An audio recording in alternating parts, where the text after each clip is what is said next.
Thinking of signing up for your first marathon, or are you currently training for one? Well, we here at the Running Channel have taken on over 100 marathons and we've learnt these things the hard way so you don't have to. Yeah, and now we've got our 7 top tips to make sure that your marathon race day is the best day ever. So this is a tip that I think is an absolute game changer, and that is getting to know your route. Yes, you know how far you're going to be running on race day with a marathon, but knowing your route inside out can make a huge difference. Yep, exactly. The last things that you want to happen on race day are getting lost or missing an aid station. So knowing your route is one of the keys to success. So, have you done any races recently where you wish you'd known the route? Well, not recently, but last year, done Milton Keynes, and yes, I wish I knew the route because there was a half marathon and a marathon going on in the same day, and I took the half marathon route right at the end, and I had to double cramp my hamstrings as I was coming back to make it on the actual route. You can see that in the video as well. Yeah, you can. That was, so know your route for sure, but Amsterdam, talk to me. Oh yeah, I did not look at that Amsterdam route at all. I was just like, it's a marathon, I'll just follow the sign. That's the thing, you know where your hills are. It was so far, it was so far, and there was an out and back section where I wish I brought music with me because it was beautiful, but for 20 kilometres, it wasn't quite beautiful enough. Marathons are hard, really hard. You go through all of the emotions, and right now I'm at despair.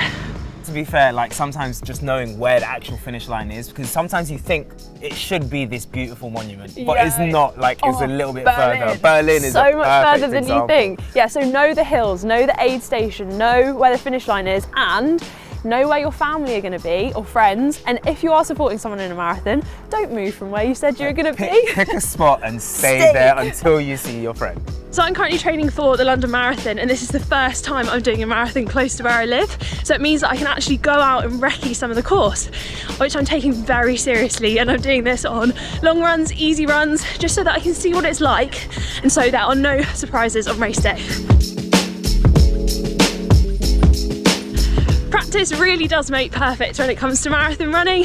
You want to be prepared so you know exactly what race day is going to be like and feel like. Yep, and this goes for a lot of things too. Fueling and water needs to be practiced, as well as your pace and race kit. Leave nothing up to surprise or imagination. Failing to prepare means you're preparing to fail. So, how do you practice before race day? Oh, from the very first long run in marathon training, I am starting to use what gels, bars, or chews that I want to use on race day, because you don't want to have an upset stomach on race day because you're using something you haven't used before. Exactly, you want to practice taking those gels in at the pace you're going to be running and fueling. So even your hydration, you want to make sure that whatever pace you're running, you can still drink your water. Because I had it the other day where I was running really, really fast thinking, oh yeah, this is a nice pace to run at. But and then trying to inhale food or drink, very, very tough. Get your cup, which will usually be about half full when you pick it up from the aid station. Pour half out. Doesn't matter, pour half out. Then you'll be left with like a quarter to a third of the cup, which is the same as one mouthful. Then squeeze the cup so it forms a little triangle, and then use that to pour it into your mouth. Got to do Sarah's technique. Drink it. Pinch and sip. Pinch and sip. Equally, you don't have to inhale it. You can take the gel gradually throughout the course of 500 metres, where I've even done it for up to 1 kilometre. I feel like some people have the tendency to just inhale the whole thing, and some gels are quite big. Yeah, speaking of actually, where are you going to put those gels? Make sure you practice the kit that you're going to be wearing. Does it have pockets? Are you going to chafe? What kind of kit do you want to be wearing on race day, and is it appropriate for the weather of the race day? Use the long runs as a dress rehearsal, and you can also use the long runs as a dress rehearsal for the pace that you want to run as well, regardless of whether you're going for a time or a new PB. If it's your first marathon, practice a pace that you can sustain for the whole marathon, because there's nothing worse than setting off, going off too fast and bonking at about 30k, which is what I did on my first marathon. Exactly that, don't go out too fast. So in the build up to your marathon, make sure you are practicing with what you're using, and remember, nothing new on race day. Now let's talk about goals. Some people are one and done when it comes to marathons, and others are clocking over 100 times of 26.2 miles. Whatever your approach is, it's always good to have a goal. The marathon feels a very long way no matter how many times you've run it, and often it is your goal which drags you to the finish line when it starts to feel tough. So let's talk about how to set a goal.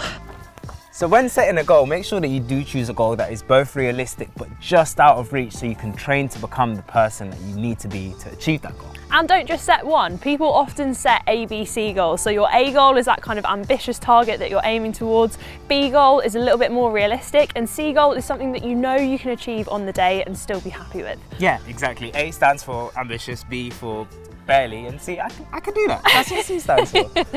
Or assign your own words. Also, if you've never run a marathon before, there are tons of pace calculators online to help you work out what pace you're able to run at and what pace you can use in training. Don't just double your half marathon time, it doesn't work. But speaking of paces, pace doesn't have to be the only goal that you set. Sometimes they could be non-tangible goals, such as just feeling happy or content with yourself, or just wanting to complete the marathon as a goal in itself. That is my main goal for London Marathon this year. I just want the whole day to be a party. I've set a time goal as well, but actually my main thing is just to have the best day ever. And the last thing about goals is they can actually help you so much to get you out during training and get you through the race. Once you have a goal in mind, crossing that finish line becomes infinitely easier because you have something to work towards. My goals this year are to get another Boston qualifier time and a speedier marathon, but let us know in the comments what your goals are. Remember why you signed up. If you are training for a marathon, it can be really hard to keep motivation and discipline throughout the whole training block. So why not write down why you signed up, and then it can act as a constant reminder, and it might help you get out the door, especially if it's a cold, dark night. This is different to goal setting because regardless of what your goals are, this is your reason to show up and keep showing up even after race day. So what are your whys?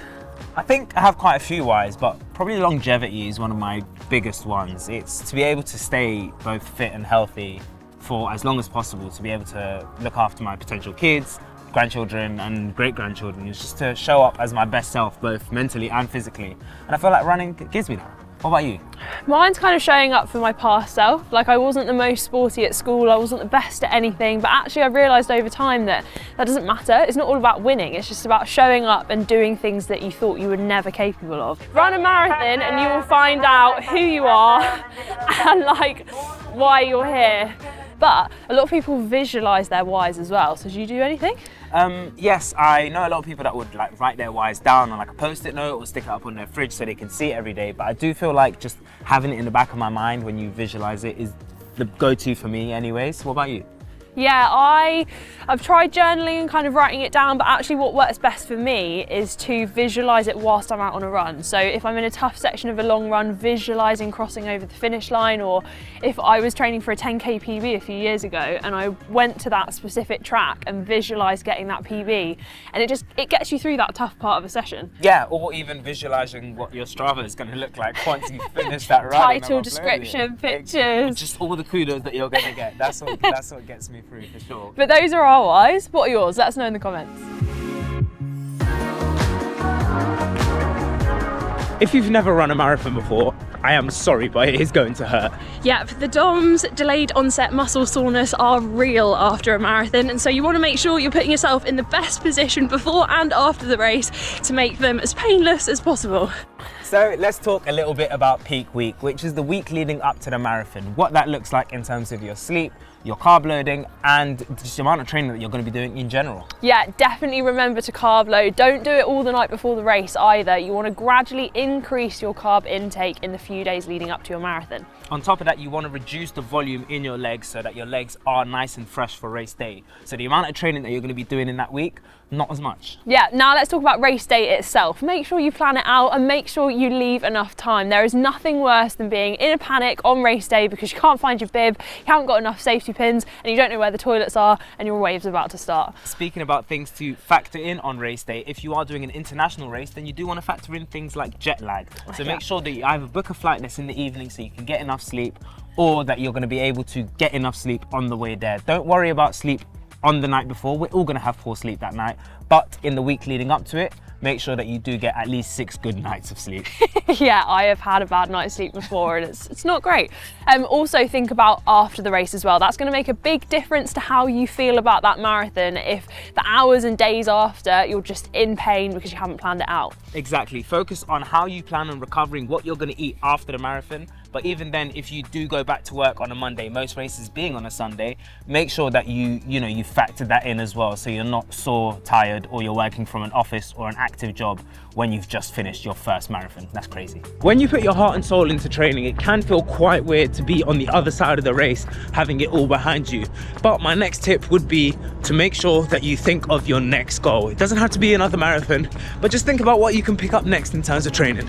You shouldn't start training again straight away after a marathon, but it's nice to have something on the horizon to look forward to and to get you motivated to start training again. Now, this might be a bit of an obvious one, but just make sure that you have a good training plan. Marathon training plans are long, but that's to help you build up to the distance. There are also lots of intricacies within a marathon plan to get you ready for race day and to help you stay injury free. So pick a good plan and stick to it. So, Sarah, why do you need a training plan? Oh, because it gives you structure. Training for a marathon takes a long time. Anything from like 12 up to 20 weeks most people are doing. So you need to ensure that you've got a structure in there to make sure that you're doing the right types of training and to do something called functional overreaching. Yes, what that is basically pushing a little bit further than you pushed the week before, and that's where the adaptations really happen in your muscles. So if you want to get faster or stronger, you need to train just out of reach, within reason, so not to the point of injury, but overexerting yourself so that you can make those muscular adaptations. You'll also have something in training plans called a deload week. This is where the training eases off a little bit, and that's also in order to allow you to adapt to the training. So don't skip the deload weeks if you're going to cut one out.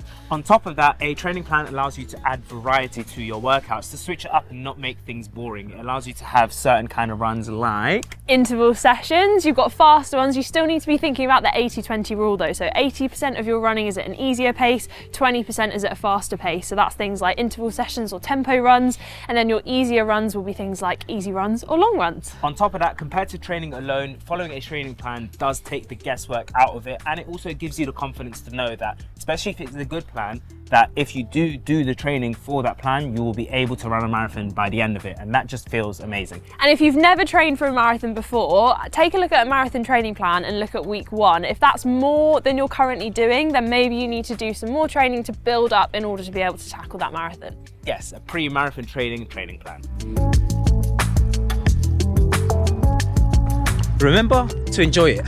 To keep training, you need to enjoy it. There is a good saying that the marathon is kind of the victory lap of all your training, but in order to keep motivated to train, you need to make sure you're enjoying that bit too. So there are so many ways to enjoy both the marathon day and the training for it, and my personal favorite is joining a run club, so you can at least run with a group of like-minded people and make some cool new friends and enjoy the training while you're there. My favourite way is to use music and podcasts. So there are certain podcasts that I will only listen to on training runs, and it makes waking up early and getting out in the dark so much easier. Another thing that you can do is that if you did have a dream destination in mind for your travels, then why not see if they have a marathon going? Book your trip and travel on marathon day to make sure that you have the best holiday. The best way to see a new city or country is on foot, so why not run a marathon while you're there?